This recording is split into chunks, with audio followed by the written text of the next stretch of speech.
always pushing health, wealth, better understanding self, and giving praise to the Most High. So check this out. In this video, man, we're going over group economics. I'm trying to push that in our head because that's the only way we're gonna get ahead.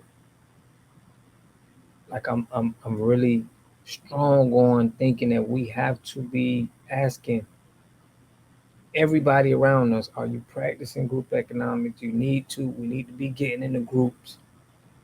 Like we need to start organizing everybody. That's how important it is. Us just working at these corporations and just not trying to invest in our own is just suicide for the people coming after us. And it's not fair to them. They should be able to come into a situation where they can get success. So I'm gonna go over this Claude Anderson. I'm also gonna go over Dr. Umar Johnson. He was getting on Wallow. You know, they both from Philly. And I feel like he was trying to save Wallow. And, you know, we gotta start discipline people that's not on code. We gotta start letting them know that they off code and what they speaking is not gonna be in our best interest. But without further ado, let's get it with Dr. Claude. There's a Make sure y'all subscribe to the channel, hit that like button, push me on the algorithm. I greatly appreciate it. direct relationship between having the businesses and being in prison. Go find see how many Asians you can find in American prisons. They ain't gonna be in there. But 51% of your prison will be black because blacks don't have any businesses and industries. There's a direct link. Blacks won't practice group economics. Black won't practice group politics. If you don't practice, you're setting yourselves up. I told that 5-story building, you're setting yourself to get wiped out. So that's what we doing. That's what you got to think about. What you doing on it. We got to start pushing this to people. Like that's off code. If you ain't practicing group economics, you ain't on code, bro. You off code. You might as well. You know, you are part of the problem. You know, make sure y'all tap in with me because I got a group that we do. I'm gonna leave in the description where we practice group economics and we trying to build with each other. It's hard, you know. I know a lot of us is stuck in our ways, but we got to break up out of that. Let's get it. Understand the nature of race, which is economics. If you build the first floor, is economic. Build your businesses and your industries. Control business and industry, and put that pools in your money, and hold that money, and practice group economics with it.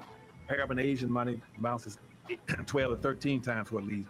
Jewish money bounces 18 times. Black folk got to learn how to practice group economics. Black Americans spend every penny they get outside their own community. Then you take the money and the wealth that you get from that first floor and go to the second floor. The second floor is politics. You then take that money on the first floor and you control your politics. Black folk must quit allowing people to tell them to go out and vote. Vote for what? Nobody's going to do anything for black folk in politics. Politics is controlled by money, major corporations who got the money. That's what controls politics. If you have no money, you have no say-so, you have no benefits coming. So you take your money and you control, and you take your money from the first floor, you buy every politician on the second floor. And any politician you can't buy, you rent or lease them to get what you need. Then once you get the second floor under control with the politician, with your money, then you go to the third floor. The third floor then is the police department and the court system. You take your money from the first floor and your politics on the second floor, and you control the court system and the police departments. Then the fourth floor that is media. You then take the money that you generate off the first floor from business and industries, and you go after radio stations, TV stations, news. Oh, that too, but we also need our own media. We got to have our own media networks. These industries that we got to be investing our money in.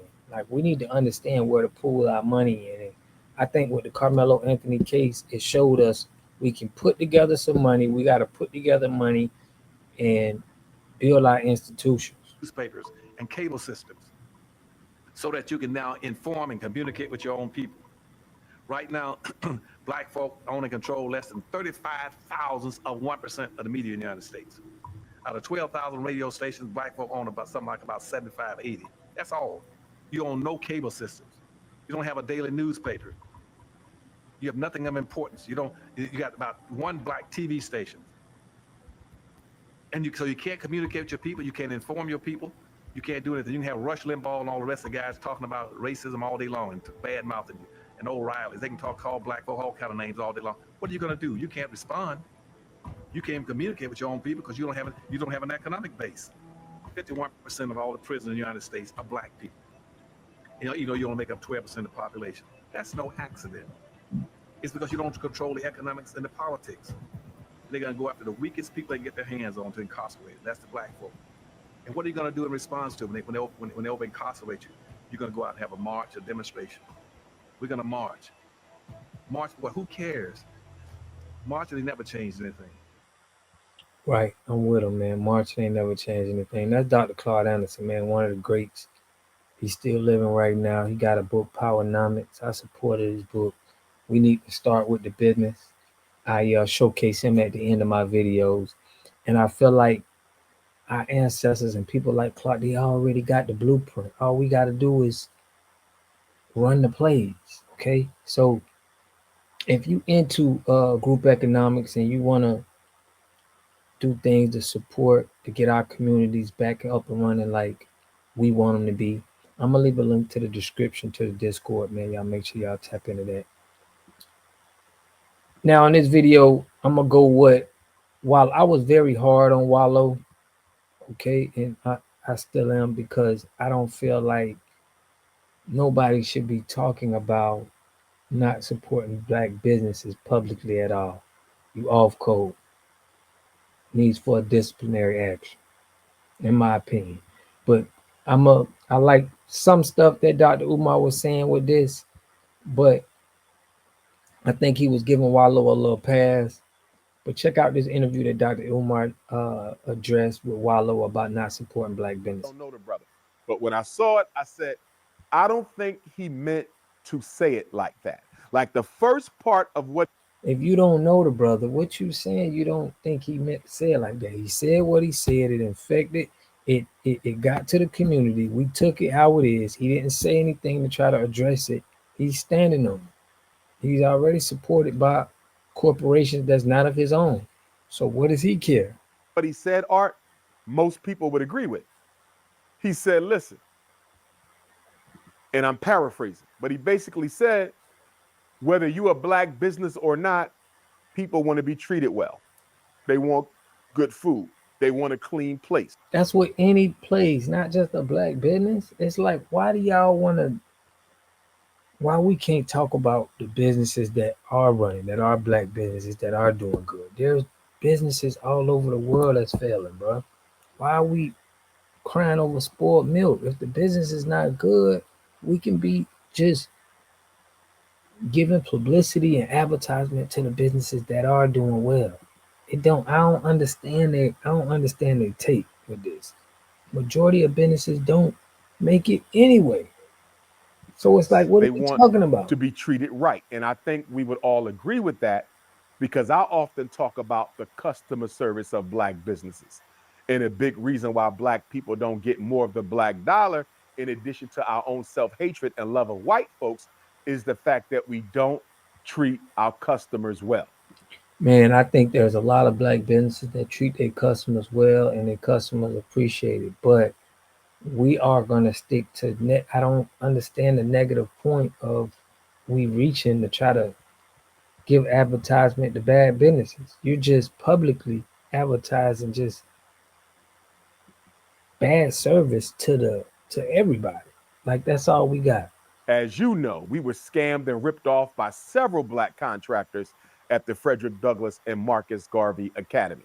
However, despite that bad experience we had in renovating the Frederick Douglass, the Marcus Garvey Elementary School, when we go across the street to renovate the Frederick Douglass High School, Art, we are still going to look for some black contractors because although those black contractors failed us, I believe we still have an obligation to at least try to find a black contractor to do the high school. Now, if we can't and we got to use Caucasians, so be it. But whenever possible, you should always try to support your own. So the first part of what the brother said, I think most people agreed. I think where people No, most people didn't agree. started to disagree with him and where I believe he didn't really mean to say the things the way he said it is when he said nobody cares about a black business. They don't care if your business is black or not. I think he said something to uh, the effect that that's just a hustle. And so that would offend a lot of black business owners, obviously, because It's a hustle to take advantage of black people's talent. It's advantage to take advantage of black people's labor. We've been seeing that for decades. Why you ain't speaking on that hustle? That's the hustle you need to be speaking about, in my opinion. We have some very old black businesses. We got new black businesses. Black businesses suffer a failure rate much greater than white people because black people would rather buy white than black. Black businesses don't get the funding anymore. And now that the United States Small Business Administration, ART, has gotten rid of DEI, that money that some black businesses used to tap into to get started up, they don't have it. So a lot of times a black business is not going to look as sharp as a white business because we don't have access to the capital. I don't think we should. We got access to our own capital, but if we got guys like Wallow keep pushing this, we're not gonna have access to our capital. That's all of the capital that we really need. That's it. But if you got people like Wallow pushing this narrative and not advertising and support our own and make sure our own is on code, because they got to be on code too. We need to have a code book of honor on how we conduct in business, and we got to handle it just like any other code book. To blame black business for that, nor do I believe that we should compare black businesses to white businesses, because if you do that, we're always going to lose because they get the access to capital that we don't. So again, I don't think the brother meant to come off like that. Did I disagree with them comments? Of course I did. I'm a big supporter of black businesses, but I don't think he really meant it like that. And I do expect him to clarify with the people, in the future, when He ain't clarified it yet, and he got a lot of flack about it. So we ain't looking for him to clarify it. But the point we're trying to make is everybody needs to be practicing group economics. If you're not, you off code. It's no more, we sitting around just talking about it. It has to be action. You need to be participating in that every day, especially if you're not involved in one at all. You know, you got to make sure that you're spending your dollar. It's the kids that's going to be affected more than we are, because it's just going to get all of that money that's being spent out is going to be, they sending money, these Arab stores and they sending money back to their country. They building more power structures here. We need those dollars in the community, and we need to be able to finance our own destiny. And that's where, growth is going to come with us in our community. So, like I told y'all, I started a Discord group, a wealth building group for group economics, where I'm trying to bring people together. And really, I want everybody practicing. I think it's a must. Everybody has to be practicing group economics, in my opinion. So I'm gonna leave a link in the description um, about this. Let me know what y'all think. Any ideas that you think that is a way to get our people to practice group economics, and definitely what you think about what Dr. Umar said. I think some things he said was solid. I ain't played the whole video, but I played the most important part that he talked about Wallow. But I want to know what y'all think about this and Dr. Claude Anderson in the comment section. I'll catch y'all in the next video. Peace and love.